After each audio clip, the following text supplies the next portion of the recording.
It all started when Unos finally regained consciousness after 1,000 years of sleeping like a drunk sloth. As he paced around the steel-enforced lab room, his eyes scanned the wreckage of ancient, damaged capsules. Inside one of them, Unos spotted a dead monster, which he assumed must have been one of the failed experimental test subjects. At that moment, Unos began to question why he had been abandoned for 200 years and what must have happened to his family. However, he quickly snapped out of it, realizing that his first priority was to escape the lab and figure out what the hell was going on in the outside world. As he wandered through the lab, Unos stumbled upon the skeletal remains of his colleagues, those who had failed the experiment. The sight left him feeling irritated, but he pushed the emotion aside and continued moving forward. Eventually, Unos reached a massive steel gate leading to the outside world.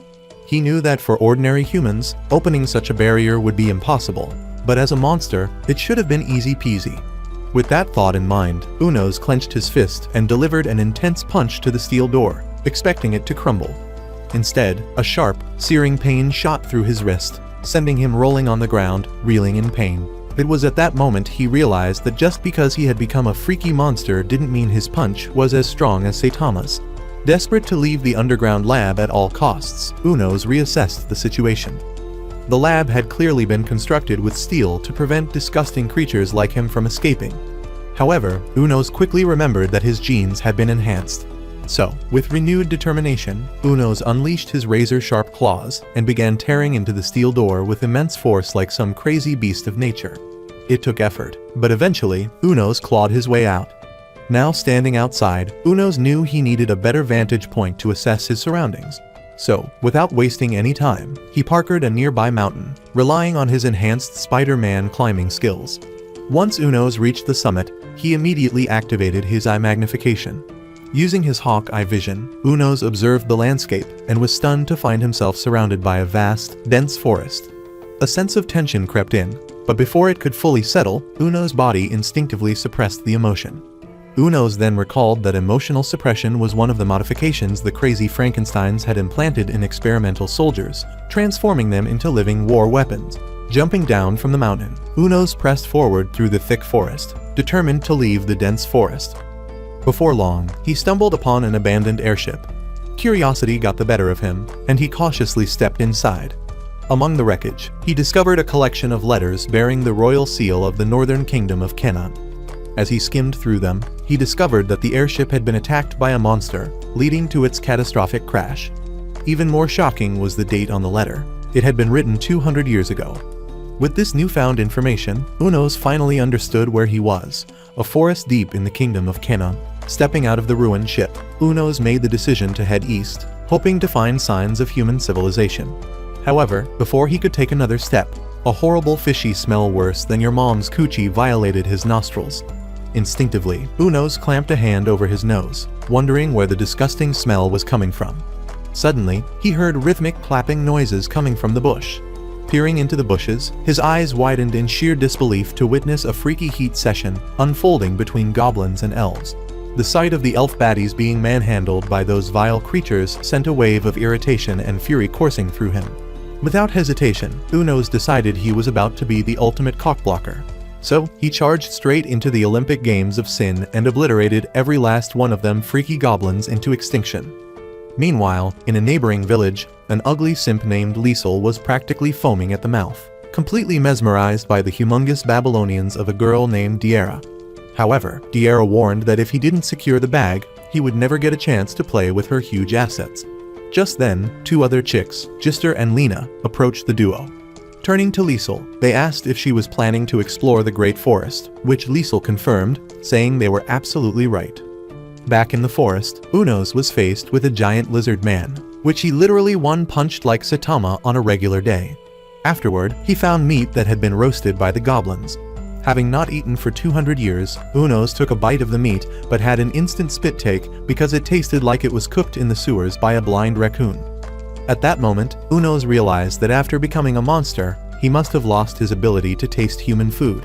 He also remembered that when he woke up to discover he was now a monster, he realized he could no longer speak human language. Still, his only resolve now was to find his way back to human civilization, hoping he might meet his sisters or their descendants. As he pondered, Unos thought about how much he was loving his monster appearance, like he was some demon lord from Overlord, but it could have been perfect if he could at least speak human language to communicate with humans. Putting the language issue aside, Unos, in deep emotion, thought about his empire and whether it had fallen. His homeland, the Floretic Empire, used to be the world's most populated country, boasting sleek, cutting-edge technology. Thanks to this, the empire was able to hold its own against the other 4 countries with which it went to war. These included the Kingdom of Kanon to the north, known for its ability to use both magic and science. To the west was the Einhal Republic, a country filled with elves who worshipped nature. In Uno's mind, monsters were part of nature, so the elves would likely simp for him and accept him. To the east lay the Kingdom of Caesarea, a kingdom with a large number of monsters and an even larger number of monster slayers called exterminators. With this in mind, Unos resolved that, for the time being, it would be best to head to Kanon, hoping he wouldn't bump into any Caesarians along the way who would try to clap him. Meanwhile, somewhere else in the forest, Diera complained that the only fun activity they ever did as Caesarians was hunt down monsters. However, Liesel tried to encourage her, urging her to stop being such a Debbie Downer. At that point, Lena chimed in, demanding to know what exactly they were searching for in the forest. In response, Liesel suggested it could be a hidden treasure. Excitedly, Lena remarked that exploring the forest felt just like having a picnic. But Liesel quickly pointed out that it was still a dangerous job, warning her to stay sharp and not to let her guard down. Suddenly, Liesel was hit by a massive fireball from nowhere that ended his life instantly, while the girls were attacked by goblins. Seeing Liesel dead, Gister was frozen in shock, and before she could even react, she was grabbed by the legs by the disgusting dwarf goblins. At that moment, a giant pot-bellied ogre showed up, holding a massive log of wood bigger than his second tiny log, and smashed her into mincemeat. Horrified, Gina stayed on the ground, terrified for her life, while Diera tried to fight back. It was then that she realized that the bunch of goblins, led by an over-bloated ogre, had invaded their hideout. Suddenly, a powerful fireball was launched in her direction, but Diera summoned an anti-magic shield that was eventually taken down. Desperately, Diera tried using her magic to protect herself and Lena, but she realized she couldn't. Turning to the side, she noticed in absolute shock that Lena had been mobbed by the crusty goblins. Before she could even react, the goblins jumped at her and immediately began to rip her clothes off. The girls were lying there, helpless, while the goblins did whatever goblins do. Unable to stand the violation, Diera was about to pull a seppuku move and bite her tongue, but then Unos showed up like a superhero on a mission. Seeing him, the goblins shouted in their language, demanding he get the hell out of their plot arena. However, upon noticing Diera's 2 massive reasons, Unos chose to stay and began swinging the goblins away from the girls one after the other. Infuriated, the goblin shaman cast a massive fireball at Unos, but the weak attack only massaged Unos' monstrous back. Without hesitation, Unos charged at the shaman, grabbed his head, and smashed it into a rock, like a Mortal Kombat fatality move, while Diera, holding Lena, could only watch in amazement. Enraged, the mighty ogre, clutching its massive log of doom, stood to challenge Unos. Seeing the big guy as a worthy opponent, Unos decided to give the fight a try. At that moment, the ogre leapt into the sky and smashed its log onto Unos' head. However, this only felt like a mosquito bite to Unos, and in retaliation, Unos drove his fist into the ogre's pot belly, sending the extra-large monster crashing into the wall. Not stopping there, Unos leapt mid-air and, in a savage move, pulverized the fat ogre into nothing but blood and meat smoothie. Glancing back at the girls, Unos tried to assure them they were safe and didn't need to fear him. But the language barrier made him sound more like a weird anime dub. As thanks for saving their lives, Unos collected Diera's sword. But she shouted, begging him to take anything else, even her dignity, except her sword. Still, the language barrier made it impossible for Unos to understand her pleas. As Unos began to leave with the sword, Diera kept shouting that without it, her team had no proof of existence. Seeing Unos was almost gone with the sword, Diera shouted at the top of her lungs, warning him that she would chase him to the ends of the earth to retrieve her sword. Later that night, Unos sat by the fireplace. As he examined the sword he got from Diera, he realized it was a magic sword capable of consuming magic power. Not only that, but the sword could also penetrate even his impenetrable skin. Just then, his thoughts drifted to the hot Diera and how much those bouncy babies on her chest captivated him. He couldn't help but hope he would get to see her again someday. Meanwhile, at the boundary between the town and the forest, Diera informed Lena that she was determined to retrieve her sword. Fearful of losing her, Lena hugged Diera tightly and begged her not to meet a brutal end like Liesel and Gister had. Despite Lena's heartfelt pleas, Diera remained resolute and left, leaving Lena overwhelmed with emotion. Back to our favorite monster, Unos found himself restless as the night dragged on. Sleep eluded him, and to make matters worse, his taste buds had turned against him.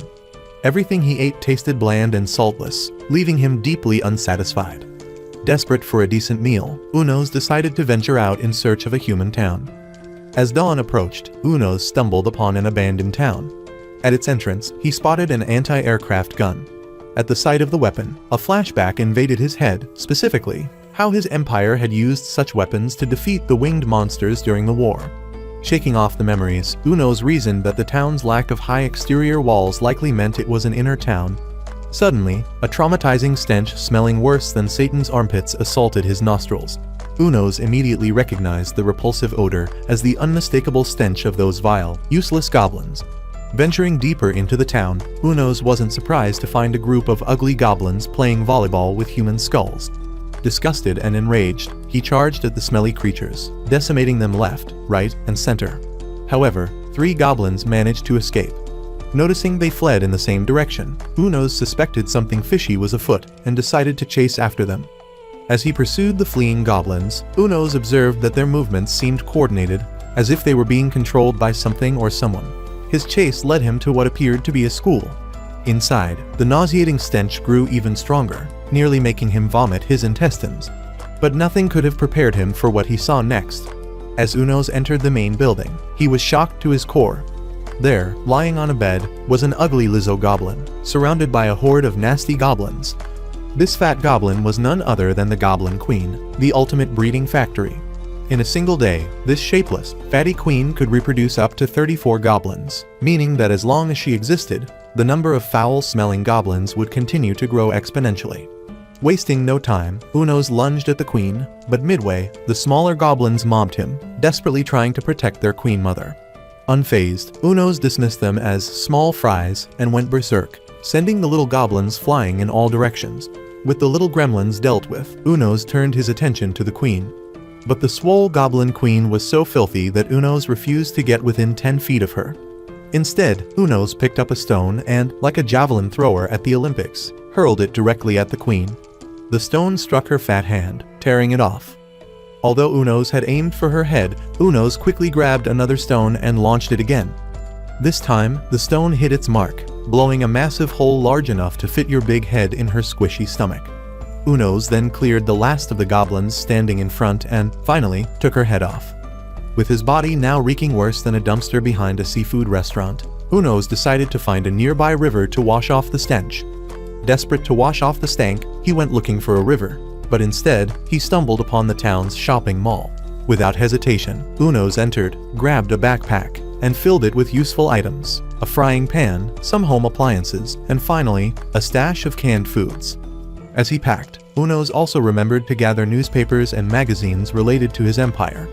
Through these, Unos discovered that, 200 years ago, his empire had lost the war to the city of Einhell after their western front collapsed. Despite this sad revelation, Unos remained fixated on one burning question: what had happened on May 25, 1667? After scouring the newspapers from that date, he learned that, in a last-ditch effort to turn the tide of the war, his empire had deployed its ultimate trump card. Concerned, Unos wondered if the empire had still been destroyed despite using the trump card. The only way to find out was to travel to the imperial capital someday. Motivated by this thought, Unos decided that the next day, he would head to a place called Luke Dill, a town near the border of Canaan. From there, he could assess the state of the imperial city. Meanwhile, elsewhere, a mercenary named Orlando was approached by the head of the mercenaries, Arngale, who tasked him with eliminating the goblin den in Luke Dill. After a brief moment of consideration, Orlando agreed, promising to clean up the entire place, but only for a befitting reward, of course. The following morning, Unos woke up to start his journey to Luke Dill, only to realize that he had slept like a drunk sloth on a Sunday the night before. From this, he figured that his body only went to sleep when he was truly exhausted. Similarly, he noticed that he only felt hungry after exhausting his strength in battle.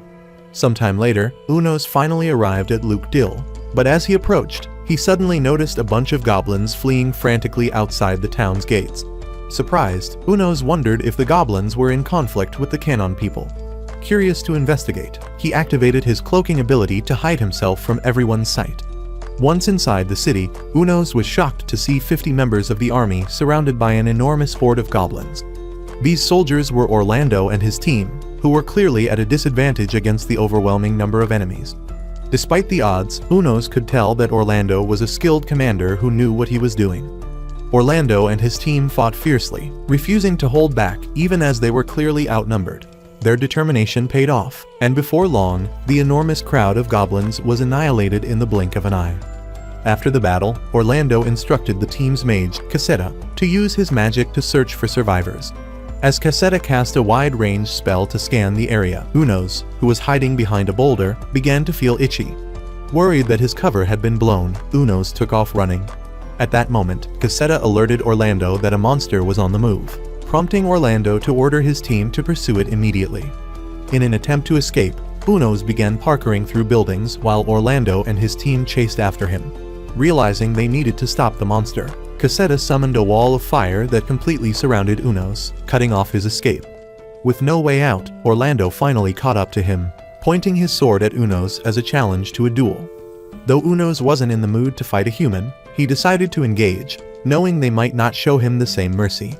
As Unos began to emit a blazing aura, Orlando was petrified to his core. Recognizing the danger, Orlando quickly ordered the rookies on his team to fall back, declaring that the monster was nothing like the goblins they had just fought. Following his command, the rookies retreated, allowing the archers and mages to take the front lines. They launched a barrage of fire and arrows at Unos, but his thick hide deflected every attack, leaving Orlando and his team stunned. Desperate to land a hit, one of the soldiers attempted to impale Unos with his spear as if he were hunting some stupid boar. However, Unos reacted swiftly, delivering a powerful uppercut to the fartknocker's jaw and sending him crashing to the ground. Orlando was enraged after the attack on his team member, so he yeeted himself into the sky. But when he swung his sword at Unos, Bro just swatted it away like he was playing badminton, shocking Orlando and causing his team to whisper in disbelief that the monster had deflected the captain's sword with its bare hand.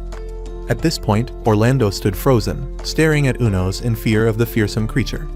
Meanwhile, Annie, the team's blonde combatant, on seeing that Orlando was struggling against the monster, dashed past him toward Unos, despite Orlando shouting at her to retreat. Unos, being the simp lord he is, got a nosebleed the second he saw Annie running at him. But he wasn't about to let her clap him, so he tried to strike first. Annie skillfully dodged his attack and whipped out her bow, firing an arrow straight at his face.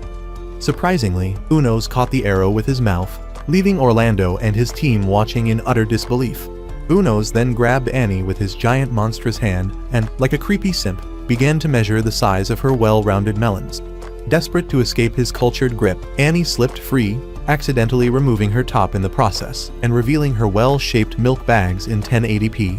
Distracted by Annie's plots, Unos failed to notice Orlando, seizing the opportunity to order his team to attack together. As they launched their assault, Unos decided not to harm them, partly for the sake of Annie's OnlyFans content, and effortlessly deflected all their attacks. Orlando tried to land a strike with his blade, but Unos blocked it with his hand once again, pushing Orlando backwards.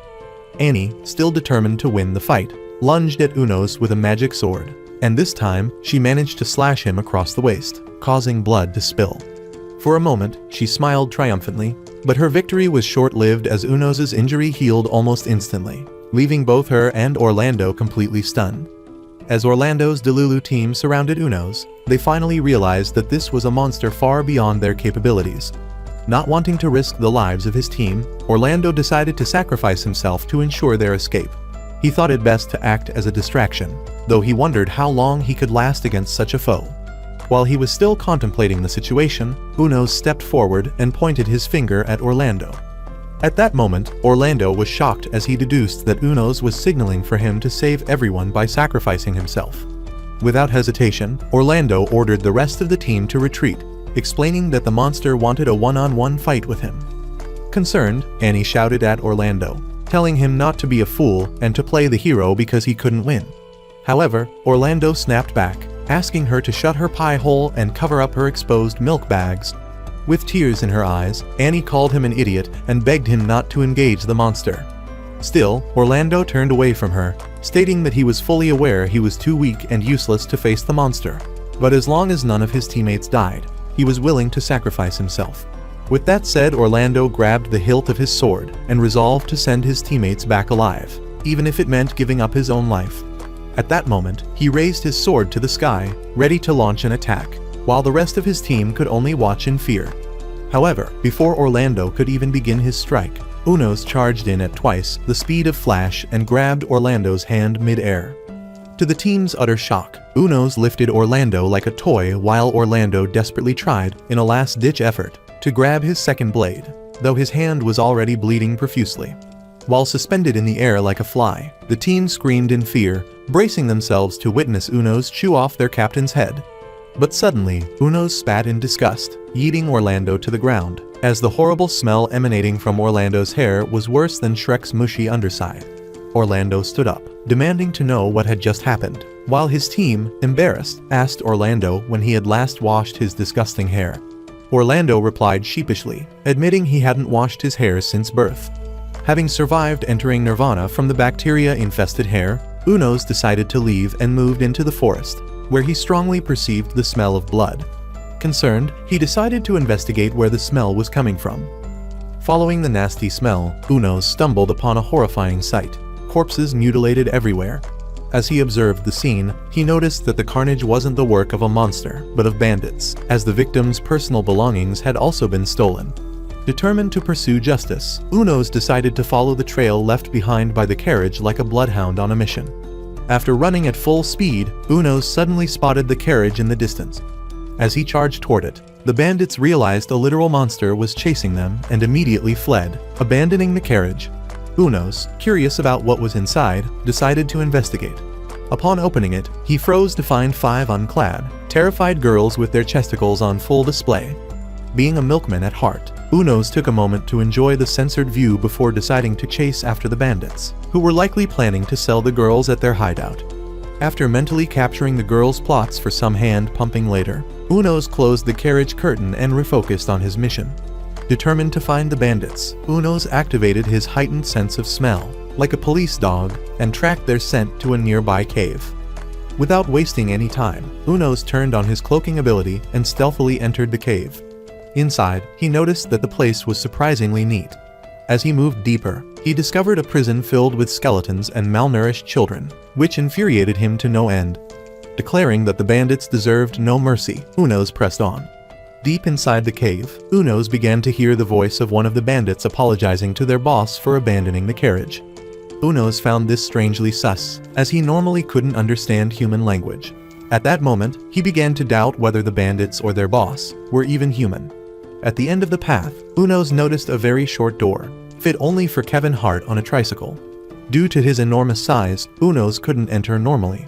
Taking a step back, Unos charged at the door, blowing it to smithereens. Inside, he found the boss, a monstrosity with a human face and the body of an overfed spider, strangling a man with one of its claws. What surprised Unos even more was when the monster, upon seeing Unos, demanded to know if he was the one who had kidnapped the girls it had taken. Hearing the monster speak Ferlidos, the language of monsters, Unos put 2 and 2 together and assumed that the creature must be just like him, an experimental soldier created by his empire. Meanwhile, back at the governor's office, Arngale summoned Orlando and demanded to know why a grown man would choose not to bathe and smell like a trailer park hobo. However, feeling utterly embarrassed, Orlando quickly changed the subject and chose to report on the mission instead. He explained to the governor that, although they had successfully eliminated the goblins, they had encountered a monster that took out 7 of his men without them even landing a single hit. Furthermore, Orlando informed an already frightened Arngale that his team were completely defeated by the gray-colored monster with a tail, who was not only incredibly strong, but also highly intelligent. Shocked and curious, Arngale asked Orlando if even his Titan Slayer blade had failed to defeat the monster. Orlando confirmed this, stating that he couldn't land a single strike with his blade. Orlando added that to deal with such a monster, he would need a new, high-quality sword and the assistance of a high-ranking mage. Hearing this, Arngale assigned the task of dealing with the monster to Orlando, who proudly vowed to do his best. Still, Arngale couldn't shake his unease. blurting out that it would be disastrous if another mutated monster were to appear. However, Orlando shut him down immediately, urging him not to be pessimistic. Back at the cave, while Unos was trying to figure out if the spider-like creature was truly one of the Empire's experimented soldiers, the spider monster took advantage of his distraction and entangled him in its webs. With Unos immobilized, the spider creature taunted him, calling him a low-budget Hulk and ordering him not to struggle, as escape was impossible. Shortly, the spider monster grew emotional, revealing that the reason he had abducted the girls was his desperate attempt to get his deformed, millimeter-sized Peter working again, though his efforts had been in vain. This confirmed Unos' theory that the spider creature was indeed an experimented soldier like him, as Unos also struggled with a useless dangling stick. The spider monster went on to explain that he had even tried having both mothers and children give him lap dances, but still, his rod would not stand in attention. Frustrated, the creature burst into hysterical laughter, sounding like a deranged clown. However, in that brief moment of distraction, Unos managed to free himself from the webs and launched an attack. Yet, the spider monster sidestepped effortlessly, evading the strike. Unos understood the anger of losing one's ability to perform, but he refused to accept it as a justification for becoming a villain. Determined, Unos attacked again, but the spider monster continued to prove elusive. At one point, the creature tried blasting Unos with webs, but instead, the webs hit one of his own men. Throughout the fight, Unos aimed to grab the spider monster by its tiny waist and crush it completely. Finally, he succeeded in grabbing the creature, thinking it was surely the end. However, to his surprise, the spider monster shed its skin and slipped out of his grip, leaving Unos holding nothing but a pile of spider skin. The shed skin was poisonous and began to burn Unos' palm, causing him to fall to his knees in excruciating pain. Seeing Unos incapacitated, the spider monster laughed victoriously and, to cement his triumph, vomited acid on him. Unos lay on the ground, defeated and unable to move a single muscle. But in that moment of despair, Unos remembered the healing potion he had collected from Diera. Unsure of its effects on monsters, but with no other options, Unos retrieved the potion from his backpack and poured it onto his numb hand. To his surprise, the pain and numbness began to fade, and shortly after, he felt completely healed, all thanks to the busty Diera, whose creamy potion had saved his life. In the next scene, Unos was found just outside the cave, grateful after surviving a life-threatening situation. Now revitalized, even though he had no intention of playing a superhero, Unos couldn't overlook innocent women being used as objects in some creepy maniac's quest for creamy comfort. Determined to act, Unos activated his overpowered sense of smell and began tracing the disgusting scent of the unhinged insect man. Meanwhile, on a narrow dusty path leading to town, Spider Creep noticed an unclad baddie riding a carriage, and all he wanted was for the girl to ride him that way. Just as he thought about capturing the hottie, Unos hurled a stone in his direction. However, the spider mutant dodged the stone matrix style, causing it to smack into the tree behind him. Seeing Unos, Spider-Man was shocked, as he never believed the Ben Grimm would survive his acid poison. Annoyed that his chance of getting his nuggets gobbled had slipped away, Spider-Man moved to suffocate Unos with his webs. But just then, he noticed that Unos was maintaining the 6-foot distance rule of 2020. On the other hand, Unos, trying to prevent the webs from entangling him again, picked up stones to use as weapons, just as he had done with the Goblin Mother earlier. Frustrated by the distance, Spider-Man charged at Unos, but Unos simply retreated, creating even more space between them. Unos hurled one of the stones with precision, aiming for Spider-Man's jump. However, Spider-Man sidestepped, evading the attack. Still frustrated at not being able to use his webs effectively, Spider-Man tried to close the distance again, but Unos continued to retreat with every advance. This time, Spider-Man attempted to use his acid poison, but Unos leapt high, using a tree as a shield. With that, Unos continued his strategy, retreating whenever Spider-Man closed in, using trees to remove any entangling threads, and counterattacking with stones. This back and forth went on for days, leaving Spider-Man weary and exhausted. With his head spinning from hunger and thirst, Spider-Man began to see doubles, giving Unos the perfect opportunity to land a decisive strike finally. Unos pummeled heavy stones at Spider-Man, shattering every part of his body until the creature collapsed to the ground, unable to move a muscle. Unos then approached Spider-Man, grabbed his bony head, and ripped his upper region from his large abdomen. Savagely, Unos dragged Spider-Man's head, along with his spinal cord, and smacked it against a tree. In his final moments, Spider-Man realized that Unos had been speaking for Litos all along. Desperate, Spider-Man began begging for mercy, pleading that they were both experimented soldiers. However, it was too late. Unos was already set on sending him to the great beyond. Without hesitation, Unos crushed Spider-Man's head like a watermelon, ending the insect man instantly. Weeks later, after defeating the spider monster, Unos traveled to Einhal City, the country of the Elves. This decision came after he first returned to his empire, Canaan, only to discover that his homeland had abandoned science. Instead, as a means of frontline defense against invasions from neighboring countries, the Canaan Empire had equipped their walls with the highest-grade weapons known as ballista. Despite this, Unos found himself disinterested in his country, as the city appeared shabby and rundown after losing its former glory. As a result, his new place of interest became Einhal City, where he hoped to find the famously beautiful elven girls. After staying for a few days, he also learned that the elven people were experts in magic, capable of performing spells without even using incantations. However, the real attraction wasn't their magical prowess. It was their girls, who were hotter than Kylie Jenner. These Instagram-worthy models were so stunning that Unos spent most of his time patrolling the river area just to watch them flaunt their clappers and slappers. Among the hundreds of spicy elven girls, one particular curvy rosebud, whom Unos nicknamed Baddie Number 6, stood out as the one our boy would love to make finger love to. This girl packed more cakes behind her than a rich white girl's birthday party. Every time this beauty was around, especially when she was with some mischievous kids, Unos would hide behind the bushes, watching with one hand stroking his ball-deficient rod. Often, these nasty kids would playfully fling her skirt up, exposing her curvy softness, or grab her melons, all under the pretext of innocent play. Watching Baddie Number 6 leave, Unos was entirely satisfied, but soon, another chick caught his attention, an elf with dumplings the size of your head.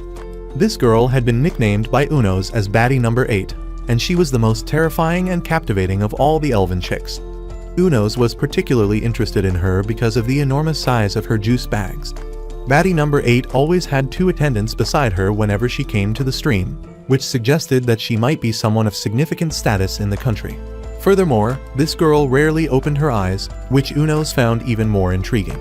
Whenever she bathed in the river, her movements radiated elegance that made the rest of the girls in the kingdom look like extras. Because of this, Unos never missed an opportunity to stare at her and immerse himself in watching everything she did. However, the obvious problem was that even after binging on her jiggly flicks, Unos still couldn't satisfy his cultured desires, thanks to his missing balls. At that moment, he remembered the Spidey monster, of blessed memory, and all the struggles the guy had endured due to a lack of steamy activities. Unos could now understand why the insect dude had gone raving villain mad after years of such emptiness. Unos couldn't help but feel a little sympathy for the guy and couldn't shake the fear that one day he, too, might end up just as cold and bitter as the spider. But whenever Unos got moody, his body's emotional suppression ability kicked in, preventing him from dwelling on things that couldn't be changed. As the day turned to night, Unos knew the elves wouldn't come to the river after dark, so he decided to use the time to gather some supplies. After roasting a deer he had caught in the forest, he chopped it into tiny pieces using his magic sword. But, as usual, the flavorless meat wasn't hitting without salt, so he left dinner half-finished. Even late at night, Unos still couldn't sleep. He kept rolling from one side to the other until he finally stood up. Thinking it would be best, he searched for more test experimental subjects like himself in the imperial capital. So the following morning, Unos reflected on how, even though the imperial capital was in disarray, it still had the potential to recover. He realized he couldn't continue staying in the elven village, watching elven girls bathe like a creep. With that, he decided it would be best to head to the imperial capital. He hung his backpack on his back and set off on his journey. Even though his mind continued to linger on thoughts of leaving Baddie Number 6 and 8 behind, he brushed it off and pressed on. Meanwhile, Viera was haunted by memories of her childhood, particularly the time she was molested by the old, weak-chinned twit who was supposed to be her magic guardian. Even though most nights she felt disgusted and wished she could just go home, the creepy shrink of a man continued to abuse her. In the present, as she walked through the deserted forest, these painful memories resurfaced, reminding her of the times she had been used as a toy. Soon, Viera entered the kingdom of Canaan. As she walked down the street, she overheard people whispering about a monster. Curious, she approached one of the girls who had been saved in the carriage incident a while back and handed her a silver coin in exchange for information. The girl asked Diera what she wanted to know, and Diera replied that she wanted to hear everything about what had happened that day. With that, the girl opened up, explaining that on the day they were kidnapped and taken to the kidnappers' hideout in a carriage, a monster suddenly appeared and caused chaos. Seeing the monster, their kidnappers immediately fled, leaving them behind. She added that the monster didn't harm them, but simply stared intently at them inside the carriage before eventually leaving. However, the monster returned almost immediately, stared again for a while, and then left once more. The girl also revealed that, based on her female intuition, she was certain the monster's cultured gaze had been fixated on their bouncy globes. Still, she assured Diera that the monster had done no harm and had simply left in a hurry. After sharing her story, the girl remarked that Diera was quite busty herself and joked that she wouldn't mind if Diera came to her place if she ever needed money. Diera smiled, thanked her, and then left. As she continued strolling through the city, Diera felt an overwhelming sense that the monster was nearby in Canaan. Along the way, she stumbled upon some adventurers talking about the money they had made from hunting. This triggered another wave of past memories for Diera. She recalled how, despite being abused at a young age, she had trained hard to become a full-fledged mage. Yet, her hometown was eventually ravaged by monsters, and everyone she had ever known was gone. In that moment of despair, Diera nearly lost her mind. To regain her sanity, she became an adventurer, hunting down monsters relentlessly, even at the risk of her own life. Her sole motivation was her determination to erase the existence of monsters from the world. It was during this time that she met Liesel and Lena, who asked her to team up with them as adventurers. She agreed, and later, Gister joined the group. Together, they shared hardships, joys, and near-death experiences. Before long, they successfully took down a goblin hideout, and it was during this mission that Liesel found the magic sword. Liesel then entrusted the sword to Diera for safekeeping, as she was the leader of the squad. This temporary group of adventurers became Diera's family and her home. But, as always, monsters took that family away from her, too. The magic sword that Unos now carried was a symbol of her lost family, and Diera was determined to reclaim it, no matter the cost. Remembering how Lena had begged her to return safely, Diera, still strolling through the city, vowed to retrieve her sword and return to Lena. On the other hand, Unos continued his journey, heading southeast to the imperial capital. Along the way, he stumbled into the wreckage of a ruined town, a town he recognized from past travels, once close to the imperial city but now reduced to rubble. Shocked, he wondered if the elves were responsible for such a major disaster. All night, Unos kept running toward the imperial city. Even when exhaustion threatened to overtake him, he refused to stop, pushing himself relentlessly. After running for what felt like an eternity, he finally reached an iron tower. This tower, built by the Imperial Empire years ago, stood as a testament to the Empire's impressive technological prowess in the past. As Unos gazed at it, memories flooded back, memories of when he was still human and had brought his family to see the tower for the first time. However, as he stood there, lost in thought, Unos suddenly heard goblin voices. Turning around, he realized he had been surrounded by a countless number of filthy little goblins. Surprisingly, Unos smiled. He had been so moody lately, and this was the perfect opportunity to blow off some steam. By sunrise, the scene was gruesome. Millions of goblins lay mutilated, their body parts scattered across the ground like dead flies. After exterminating them like roaches, Unos decided it was time to move on to the next town. Hours of running later, Unos spotted another ruin in the distance. A feeling of dread crept into his chest as he approached. Unlike the other towns he had encountered, which were overrun by greenery, this one was eerily covered in ash. As he drew closer, Unos realized the ash wasn't some aesthetic choice of wall paint. It was the result of the town being completely incinerated, confirming his fear. Unos couldn't help but wonder if the elves were responsible for this level of destruction, even if they were at war. Then again, he considered whether this massive explosion could have been caused by the ultimate weapon his own country had deployed. Growing increasingly worried, Unos charged toward the capital, desperate to see what had become of the Imperial Empire. However, after running for a while, Unos suddenly stopped mid-stride. Deep down, he had been lying to himself, denying the truth that had been right in front of him all along. The Imperial capital was no more. Instead, a massive crater stretched before him, a gaping wound in the earth. As Unos stepped onto the crater, he tried to comprehend the sheer scale of destruction and questioned what kind of explosives could have caused such a disaster of unimaginable scale. For the first time, he understood why the neighboring land of Kanon had rejected science altogether. This devastation was the final form of unchecked technological ambition. Standing on what was once his homeland, Unos felt the weight of every decision his empire had made. They had believed in progress, believed in war, but at what cost? As reality set in, Unos couldn't help but question whether his nation's decision to go to war had been its greatest mistake all along. After confirming that his empire had been completely annihilated, Unos returned to the Einhell kingdom to continue his creepy obsession with peeping on elves while they bathed. He couldn't stop thirsting over their super thick bodies, though he knew deep down that he was simply running away from reality.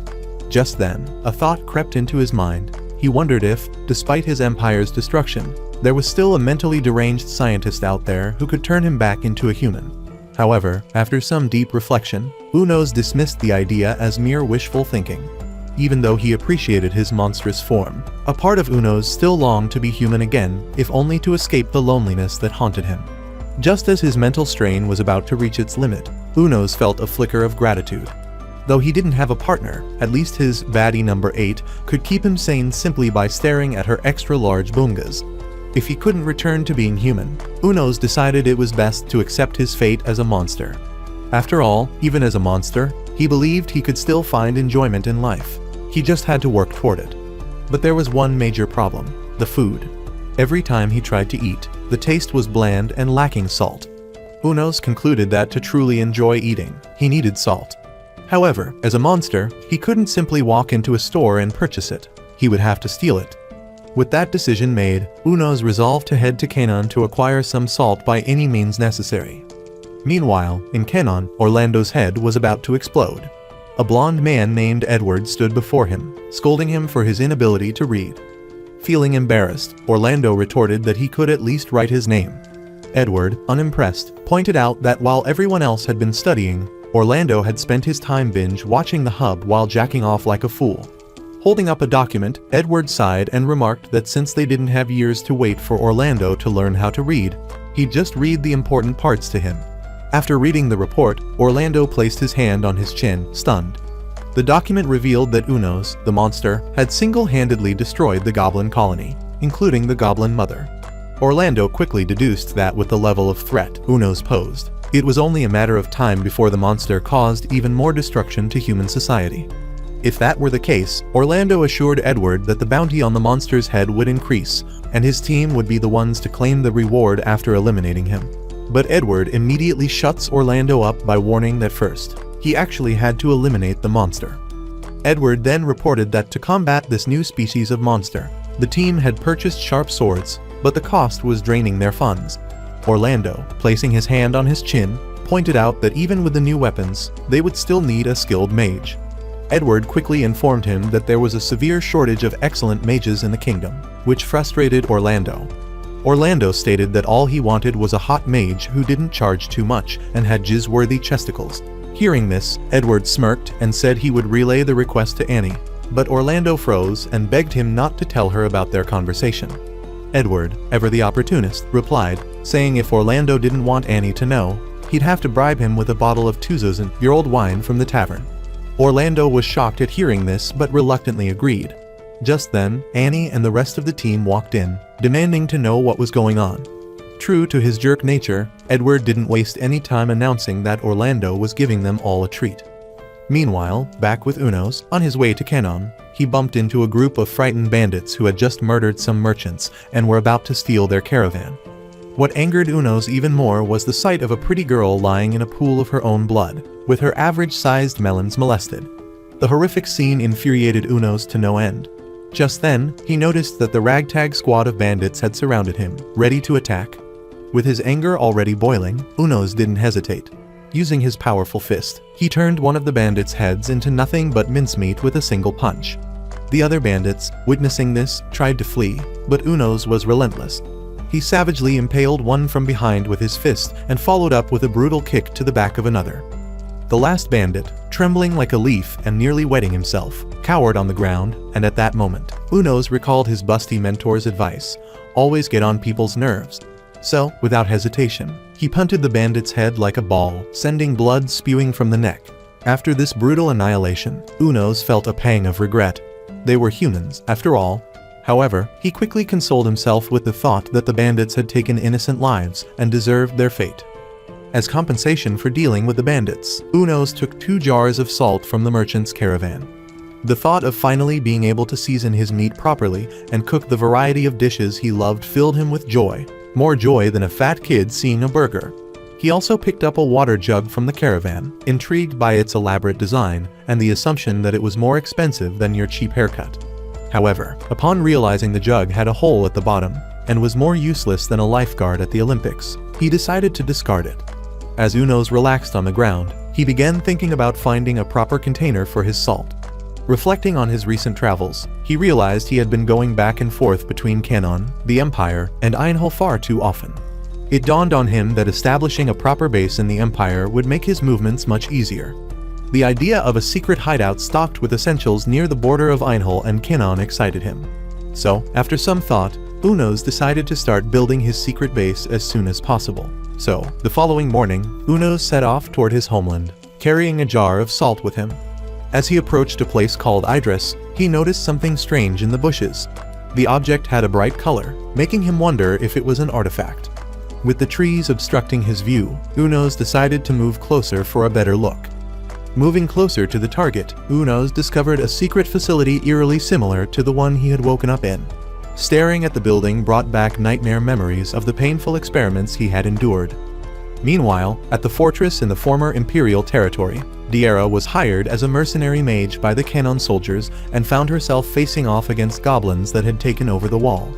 This wall once belonged to the Canaan people, but was occupied by the Imperial Empire. Diera had accepted the job as a mercenary mage primarily because the pay was good and also because she was a brokey, having spent all her money crossing the border into Canaan. Life hadn't been easy for her. On the streets, random idiots would often approach her, on the assumption that she was some sloth from Goonies, and ask for the price of spending the night with her. This infuriated Diera to no end, and she would usually retort by telling them to spend the night with their hands and some lotion instead. Despite her sharp tongue, the men couldn't seem to take their sultry eyes off her pipe-tingling face and her massive milk factory. The next day, the battlefield was pure chaos. The goblins launched a fierce attack, taking out one of the soldiers with a well-aimed stone to his stupid face. As the battle intensified, Diera, alongside a group of mages, launched an enormous fireball at the goblins on the wall, obliterating most of them. Orlando, who was also present on the battlefield with his squad, couldn't help but notice how impressive Diera's magic was. During a brief rest, Orlando tried to stylishly flirt with Diera, but due to his Jerry-level riz, his charm was as effective as a wet matchstick. As time passed, eventually, the goblins began to lose steam. The Canaan forces secured the outer wall, burst through the fortress gate, and Orlando, being the best swordsman, annihilated the Goblin Queen and the remaining goblins. The battle ended with minimal casualties on the Canaan side, resulting in a decisive victory and the reclaiming of the fortress. After the battle, Orlando approached Diera, commending her for her impressive magical display. He introduced himself as the leader of the Daybreak Battlefield group and expressed his desire to hire her for his team. He explained that they would soon be called upon for an extermination mission against a new species of monster, and that he was in dire need of a skilled and reliable mage. Hearing about the monster, Diera didn't hesitate. She told him to say less and agreed instantly to join his team. Meanwhile, Unos, still observing the facility, noticed a hole melting through the outer wall. Using this as an entry point, he slipped inside. Once inside, he also observed that the elevator carbon was melting, which made him wonder what could be causing such intense heat. Just then, he spotted loose web threads scattered throughout the facility. This led him to assume that the facility might be the secret base of the clapped spider mutant. After descending in the cramped elevator, Unos found a gate left wide open. Surprisingly, he could hear faint sounds of movement. Taking his time to investigate, he realized the noise was coming from a generator. He also discovered that the facility had equipment capable of generating a small amount of electricity using groundwater. Scanning the abandoned facility, Unos noticed that the building had a sturdy ceiling and, even better, a working electricity supply. This made it the perfect location for his secret base, and the thought filled him with excitement. Hours later, after stocking his jar of salt on a shelf in the facility, Unos decided to head back to Einhell to gather more supplies. However, it wasn't long before the cultured schmuck found himself peeping at baddie number 2 from the bushes. As usual, the mischievous brats were having a field day playing with the girl's assets. They filled their hands with her insanely huge pillows and even removed her plot armor whenever they got the chance, all under the guise of playing. Unos, hidden in the bushes, couldn't get enough of the rated R scene. At that moment, he reasoned that it might be a good idea to establish some kind of relationship with the elves. After all, elves had incredibly long lifespans, and by forming a connection with them, he could learn more about what had happened 200 years ago during the war. However, there was one major problem he needed to solve first: how to get the elves to understand the gibberish he was saying. At the same time, in the Canon Kingdom, Arngale was glancing over a document with a displeased expression when a knock on the door startled him. A scrawny-looking man named Marcus, the leader of the Mercury mercenary group, walked in and immediately demanded to know why Arngale looked so troubled. Arngale explained that an extermination order had been issued by the king, and it was supposed to be a joint operation with the local army. Marcus, unimpressed, replied that he didn't see the point of the order since the monster had only attacked some useless bandits who had assaulted a merchant. Arngale, growing angrier, pointed out that it was the king's direct order.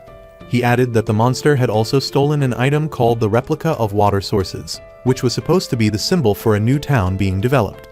Frustrated, Arngale banged his fist on the table, exclaiming that the stolen jar was no reason to risk their lives fighting an unknown enemy. He further argued that even if they joined forces with the local army and succeeded, the army would likely take all the credit. The old geezer, trying to calm Arngale down, assured him that he had done well protecting the interests of the mercenaries. However, he made it clear that his team would not be involved in the matter. As the captain of the Mercury mercenary group, Marcus stated firmly that he would not risk the lives of his team members over a threat they knew nothing about. Will the local army of Canon succeed in annihilating Unos, and will Diera finally get to retrieve her sword? Comment cultured monster if you're eager to find out in our part 2. Give this video a thumbs up if you enjoyed it, and don't forget to subscribe to the channel for more content like this. As always, thanks for watching.